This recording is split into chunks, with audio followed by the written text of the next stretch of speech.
Have you ever wondered why the thought of death can be so terrifying? Most of us, at some point, have felt a deep fear when we think about the end of life.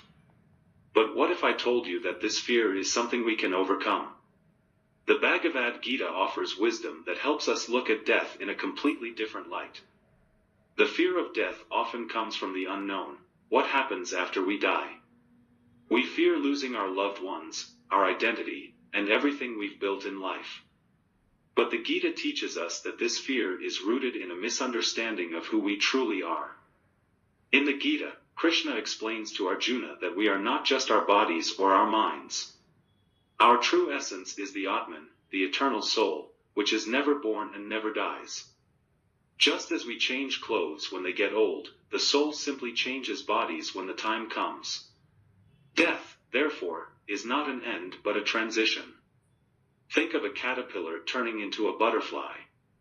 From the caterpillar's perspective, it might seem like the end of its existence. But in reality, it's just a transformation into a new, more beautiful form.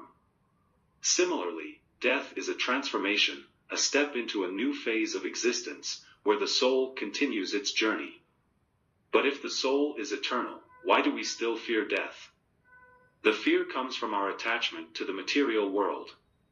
We are so deeply connected to our bodies, relationships, and possessions that the thought of losing them creates anxiety. However, by understanding that our true self, the Atman, remains unchanged, we can begin to release this fear. Overcoming the fear of death involves shifting our focus from the temporary to the eternal. Meditation, studying spiritual texts, and practicing detachment can help. When we start to see life as a journey of the soul, rather than just the body, the fear of death loses its grip on us. So, the next time you feel afraid of death, remember this: you are not your body, and you are not your mind.